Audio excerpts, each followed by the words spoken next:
Lucas capítulo 24, a partir do primeiro verso do Evangelho. Mas no primeiro dia da semana, alta madrugada, foram elas ao túmulo, levando os aromas que haviam preparado. Encontraram a pedra removida do sepulcro, mas ao entrarem não acharam o corpo do Senhor. Aconteceu que, perplexas a esse respeito, apareceram-lhe dois varões com vestes resplandecentes, dois homens, com vestes resplandecentes.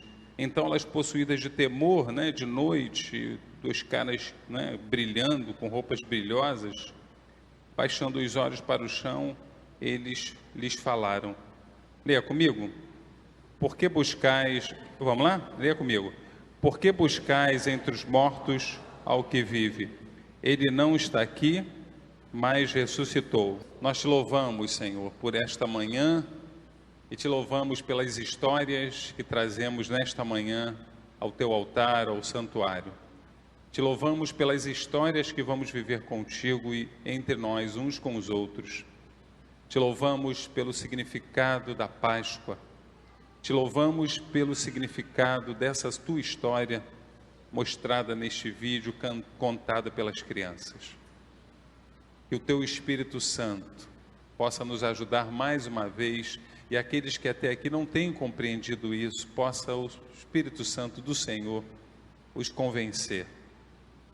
Nós te rogamos, Jesus, em teu nome. Amém. Bom, essa é uma pergunta que não cabe só fazer às crianças. Qual o significado da ressurreição ou da Páscoa, uma palavra explica esses dias, a Páscoa, feriado da Páscoa. Fica bonitinho, a gente perguntar às crianças, fica bonitinho a gente perguntar a elas. Mas é possível que você, como adulto, não pare para refletir. E talvez mesmo caminhante que você seja na fé cristã, na verdade você não tenha muita clareza do que significa a Páscoa. Bom, quem comprou ovo de Páscoa aqui? Levanta. Se não achar pecado, nem deu um sorriso, ela deve ter comprado uns 50 ovos de Páscoa. Pelo sorriso dela, eu calculei uns 42 a 50 ovos. Quantos ovos de Páscoa você comprou? Um só? Desculpe pelo julgamento precipitado de seu pastor. Quem comprou ovo de Páscoa aqui? Levanta a mão. Fora aqueles que não têm coragem de levantar, é isso? A mão? Levantou o dedo assim, meio...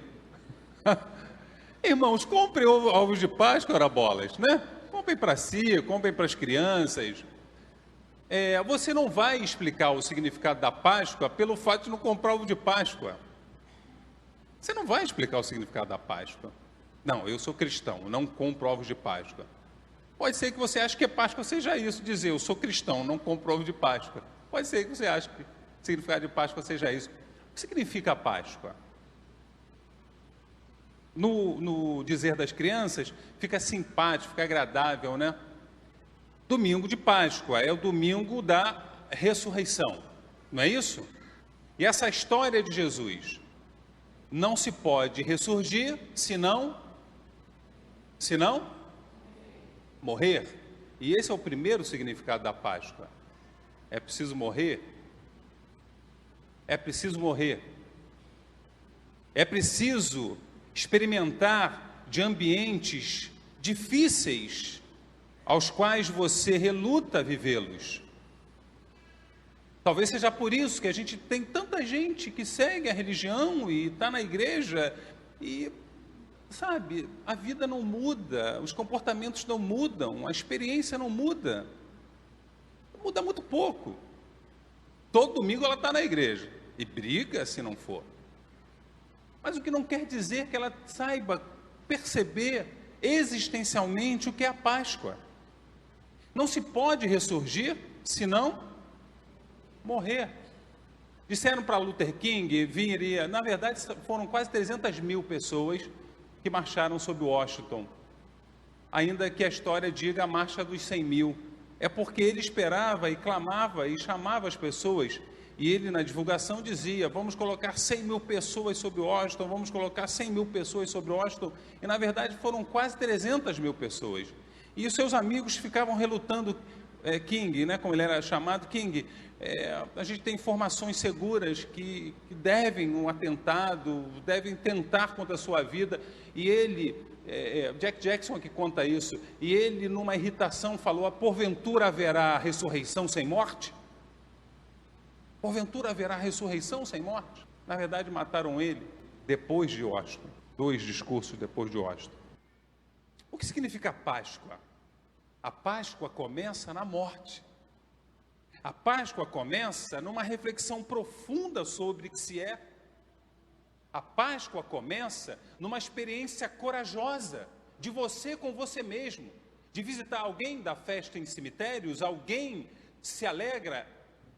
Eu acho engraçado, tem gente que fala assim, eu não gosto de ir a cemitério. Ei, cara pálida, ninguém gosta de ir a cemitério. Ninguém gosta. Se alguém aqui gosta de cemitério, por favor, procure um psiquiatra enquanto há tempo. Por favor, procure um psiquiatra. A Páscoa começa na morte. Ao visitar lugares da sua existência e dos dramas da sua vida, que você reluta em visitá-los. A Páscoa começa na sonolência da existência e no adiar dos temas. A Páscoa começa no sacrifício, no saber-se cristão e aceitar esse chamamento do Senhor para si. A Páscoa começa aí, numa ausência de distração. A Páscoa começa aí, no aceitar o chamamento de Cristo. Afinal, a pergunta, por que vocês estão aqui? Por quê? Estão aqui por quê? Não, por favor, não me responda porque você é membro da igreja. É muito pouco. Não me responda porque você trouxe, porque você gosta, acha animado esse negócio do culto às 6 horas. Não, é muito pouco. Você está disposto a aceitar a morte? Está disposto a, de fato, converter-se? Está disposto a, de fato, ajoelhar-se diante do Senhor, no sepulcro, e dizer, Senhor, me leva contigo para este lugar de sacrifício? Não é isto que Pedro reluta, não é? Pedro não sabe o que é a Páscoa, por isso ele reluta quando o Senhor o chama para este lugar, para a ruptura da existência, para experimentar uma coisa nova, e Pedro resiste e diz, Senhor, tem piedade de ti, querem te matar, querem pegar você. Na verdade, Pedro falava dos seus próprios medos, falava dos seus próprios dramas, falava das suas próprias limitações, falava das suas próprias angústias, e fingindo que estava preocupado com Cristo, porque se ele dissera, quero te seguir, e sabe que as coisas vão piorar, ele diz, ao invés de dizer para Jesus, eu não quero ir contigo mais não, ele diz, é melhor você não ir, Senhor. O que é a Páscoa para você? Não comprar bombons? Não comprar ovos? É isto? E por isso você se sente cristão? É muito pouco. Eu acho que você não deve comer mesmo ovos ou chocolate, pelo menos em excesso, né? As mulheres vivem angustiadas, que vão engordar, elas são engraçadas, vivem angustiadas, mas comem os ovos de Páscoa. Portanto, Páscoa é morrer. Você pode repetir essa frase? Páscoa é morrer. Páscoa é morrer. É preciso morrer. Não venham com esta história, irmãos, não venham com esta história de dizer que foi fácil a decisão de Jesus. Não venham com essa história. A primeira pessoa que me mostrou um texto científico que justificava, que explicava o fenômeno que se achava milagre, é milagre. Jesus suou sangue, sabia? Jesus suou sangue. Você já suou muitas vezes, sua naturalmente nas partes do corpo que se encontram com mais frequência?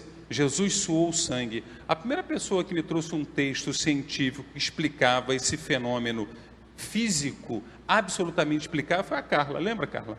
Que me trouxe um texto científico que mostra que um ser humano debaixo de uma profunda angústia, de uma profunda depressão, de uma profunda dificuldade, de uma profunda ansiedade aguda, ele pode sim, os poros podem sofrer uma tal abertura que o sangue vaza da veia e vem para fora.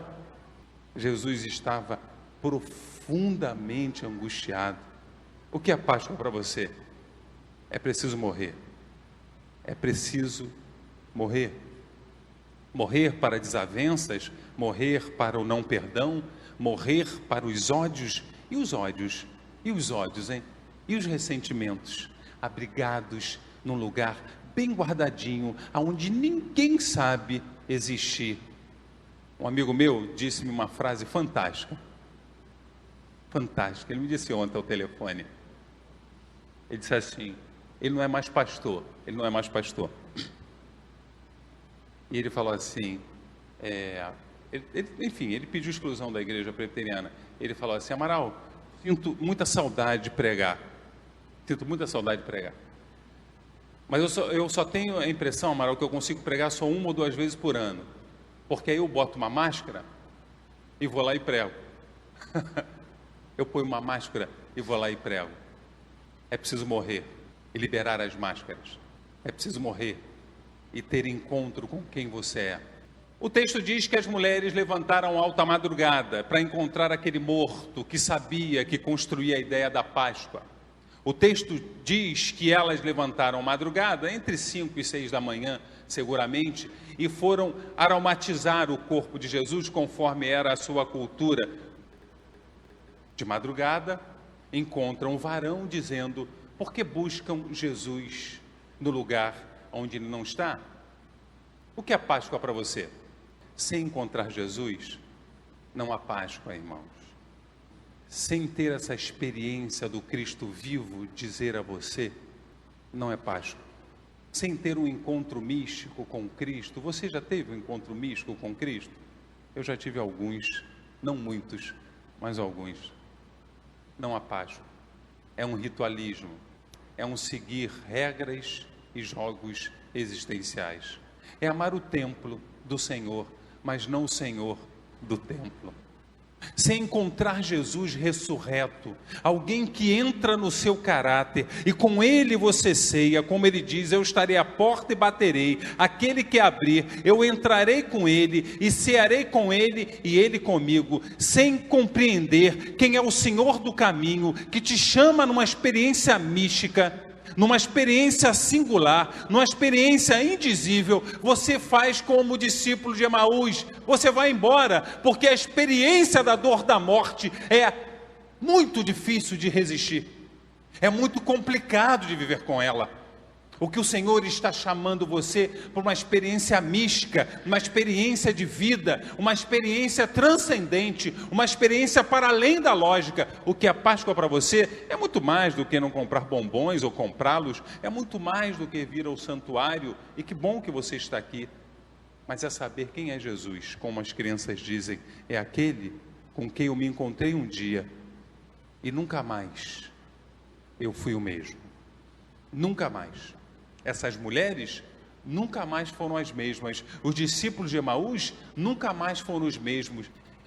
Eu estou lendo um livro, Zelota é o livro. Ele é escrito por um islâmico convertido ao cristianismo, um historiador. E ele está me levando para a cena do crime das décadas antes da chegada de Jesus e as décadas dos anos em torno de Jesus e as décadas depois de Jesus. Irmãos, é inexplicável como o cristianismo chegou até nós. É algo inexplicável. Eu sempre soube, Gilberto muito mais, que o historiador como é, eu sempre soube que o general Tito entrara em Jerusalém e acabara com tudo, mas as informações de seminário sempre me levaram a dizer que o general Tito, filho de Vespasiano Tito, entrou em Jerusalém, entrou no santuário com seu cavalo, agredindo a Jerusalém, agredindo a espiritualidade judaica, e botou fogo em todo o santuário de Jerusalém e o derrubou. Eu sempre soube disso. Mas o livro Zelota me leva para uma experiência muito mais larga. Vespasiano disse: eu não quero acabar com os judeus. Isto é muito pouco. Eu quero acabar com o judaísmo. O historiador diz que não havia lugar no chão para pisar dos corpos tantos mortos que ficaram. O historiador diz que Vespasiano proibiu que os corpos fossem enterrados. Além de herético, ele envergonhava os mortos judaicos. Vespasiano diz que ele batalhou junto a Roma, ao Império, para que o nome de Jerusalém fosse tirado do mapa. E toda a história dos romanos, nas décadas seguintes, sumiu a palavra Jerusalém. Não há como explicar o cristianismo ter chegado a nós se não for por um Cristo ressurreto no coração das pessoas, que as faz serem novas criaturas, desimportando o fato da morte, mas importando o fato que Jesus vive e reina eternamente, a despeito da espada romana. Aquela gente glorificava Jesus ao ponto de não ser possível, ainda que Roma fosse o que fosse, abafar a experiência singular de Cristo. E esta é uma coisa incomparável, a experiência singular com Cristo. As mulheres viram os varões dizendo: ele não está aqui. E você? O que é Páscoa para você? E essa é a segunda coisa, é a experiência singular com Cristo. Cristo é meu, sim, Cristo é meu, minha vida se transformou. Essa é uma experiência. Eu sei que o meu Redentor vive. Você tem uma experiência mística com Jesus? Se tem, não há como. A transformação do seu ser é evidente, é indiscutível. E a terceira coisa, o que é a Páscoa para você, está na sequência do texto. O que fazem os discípulos? Eles correm. O que fazem as meninas, as moçoiras, o que fazem elas? Elas correm em direção uns aos outros e dizem a novidade: ele está vivo, ele ressurgiu. Agora sim, irmãos, agora sim chegamos em Jacarepaguá. Só há possibilidade de celebrarmos a Páscoa, de cantarmos, de nos alegrarmos, de nos refestelarmos, porque vivemos a experiência da morte, vivemos a experiência mística com Cristo, e agora não há outra coisa que não celebrar. Jesus está vivo para a igreja, está vivo para mim. Ele é o Senhor de todas as coisas. E o mundo precisa de Cristo. O mundo precisa de Cristo. Elas saem dali absolutamente excitadas, absolutamente pancadas, absolutamente enlouquecidas, saem dali ensandecidas. Jesus ressurgiu. Eu vou contar para os meus irmãos, eu vou contar para os meus amigos, com a mulher de Decape, com a mulher no poço samaritano. Eu vou descer e dizer a todos: esse homem é o profeta. Eu vou levantar-me, eu vou subir os montes, eu vou proclamar, porque benditos são os pés daqueles que levam boas novas. E eu peço a vocês, irmãos, comprem ovos de Páscoa, deem ovos de Páscoa para os seus filhos, dê ovo de Páscoa para os amigos, compre ovo de Páscoa, faça o que você quiser com chocolate, mas por favor, proclame Cristo, saia falando de Cristo, saia exuberando sua vida em Cristo, pela experiência mística que você teve, porque as pessoas precisam saber dessa novidade: Jesus é vivo. Isso é Páscoa. Isso é Páscoa. Aceitar os desafios da morte, ter uma experiência mística, misteriosa, sobrenatural com Ele. Ele é o Verbo. E celebrar, sair em campo, contar as novidades. Isso é Páscoa.